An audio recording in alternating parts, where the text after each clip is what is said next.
এখন থেকে আপনার প্রিয় সিরিয়ালগুলো ফ্রিতে দেখুন এক্সক্লুসিভলি শুধুমাত্র সান নেক্সটে। এখনই অ্যাপ ডাউনলোড করুন।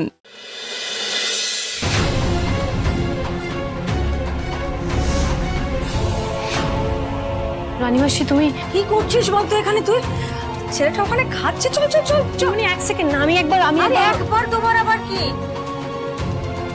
ছেলেটা খাচ্ছে বসে। ও কি খেতে ভালোবাসে কি ভালোবাসে না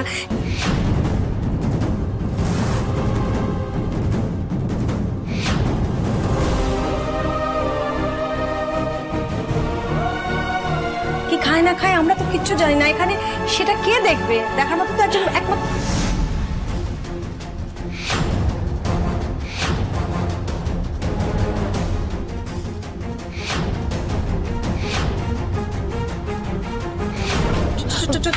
পিমনি তুমি আমার কথা শোনো। দেখো আমি একবার রানীমাসির সাথে কথা বলতে চাই। তুমি 2 মিনিট ওয়েট করো।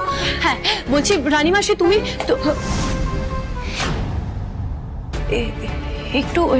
একটু আগে মনে হলো তো তোমার ওই আঁচিলটা।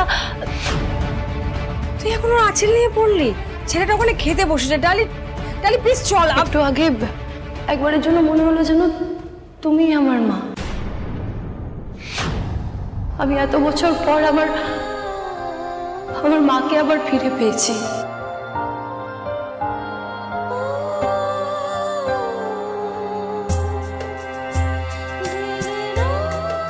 আর সত্যিই তো আজকে তুমি আমার মা না হয়েও আমার মায়ের সব কর্তব্য পালন করেছো। শুধুমাত্র তোমার জন্য রক্তিমবাবু জামাই ষষ্ঠীর খাবার খেতে পেরেছে। সব নিয়ম আচার সব পালন করা হয়েছে। এর জন্য আমি চিরকাল তোমার কাছে কৃতজ্ঞ থাকবো। Thank you.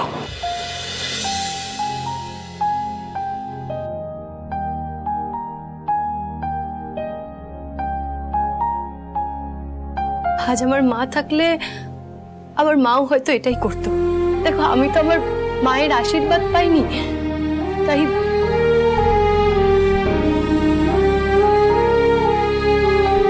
তোমার মনে আছে রানীমাসি তুমি একদিন আমাকে আমার মায়ের মতো করে শাসন করেছিলে? আমি সেদিনও তোমায় বলেছিলাম আর আজও বলছি, তুমি না একদম আমার মায়ের মতো ভালো।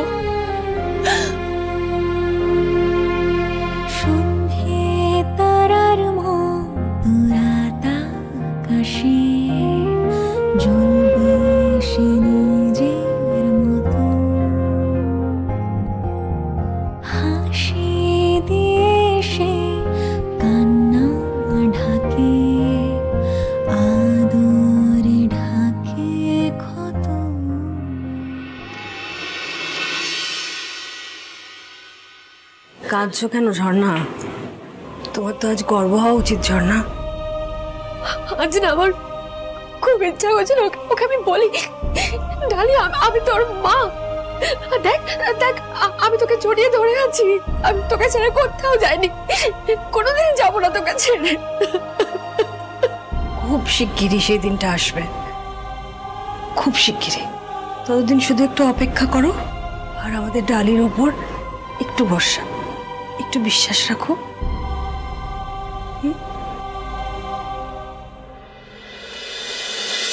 হ্যাঁ মিস্টার ঘোষ, ওই কনসাইনমেন্টের সমস্ত ইনভয়েসগুলো একবার চেক করে নেবেন কিন্তু। হ্যাঁ না, আমাদের তরফ থেকে সবকিছু ক্রস চেকড আছে। রক্তিমবাবু বলছে কিছু বলবেন? হ্যাঁ মানে প্লিজ বসুন। মিস্টার ঘোষ আপনি পরে ফোন করুন, আমি কথা বলছি আপনার সাথে। Okay thank you. বলছি আজ ওই বাড়িতে আপনার যে অপমান হয়েছে তার জন্য আমি সত্যিই খুব লজ্জিত। ভালো মা আপনার সাথে যে খারাপ ব্যবহার করেছে তার জন্য আমি আপনার কাছে ক্ষমা চাইছি। ক্ষমা? কিসের ক্ষমা?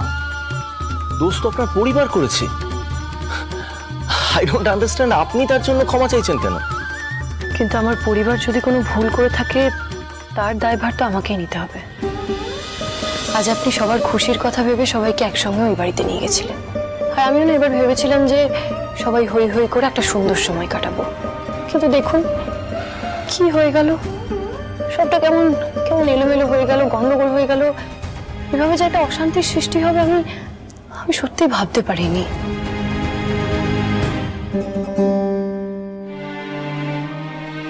আপনি নিজের পরিবারের সমস্ত দোষ নিজের ঘাড়ে কেন নিয়ে নেন আমি কিছুতেই বুঝতে পারি না। I don't understand. আমি যেদিন থেকে আপনাকে চিনি আমি দেখেছি যে আপনি নিজের জীবন প্রাণপাত করে পরিবারের জন্য সবকিছু করেন। বছরের পর বছর নিজের জীবনটাকে একবারে বিলীন করে দিয়েছেন তাদের জন্য। বদলে কি পেয়েছেন বলুন তো? আপনি আমাকে বলতে দিন। ওই যে আপনার ঝুম দিদি প্রতিক্ষণে আপনাকে অপমান করে, নিচু করে। আর আপনার কি জানি ভালো মা, সে তো আপনাকে কোনোদিনও সন্তান হিসাবে গণ্যই করেনি, এইটুকু ভালোবাসা দেয়নি আপনাকে।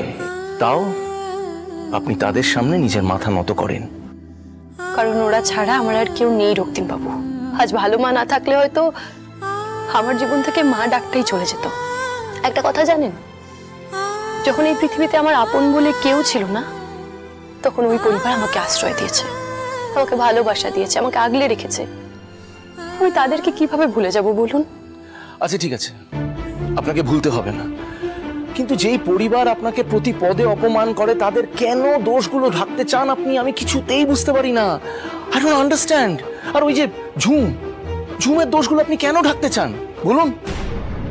রক্তিম বাবু, ঝুম দিদি আমার নিজের দিদি। ওর জন্য আমি সব করতে পারি। ওর হাজারটা অন্যায় আমি মানতে রাজি।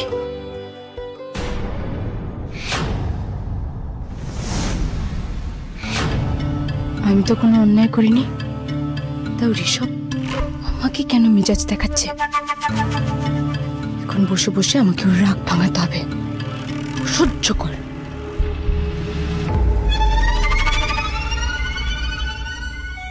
না, মাথা গরম করা যাবে না ঝুম। কাম ডাউন। ঋষভের সাথে আজ ঠান্ডা মাথায় তোকে কথা বলতে হবে, নাহলে এই বাড়িতে যেটুকু জায়গা তুই তৈরি করেছিস সেটাও নষ্ট হয়ে যাবে। একা ওই মালবিকা দেববর্মনকে হাতে নিলে হবে না, ঋষভকেও আমায় বশ করতেই হবে।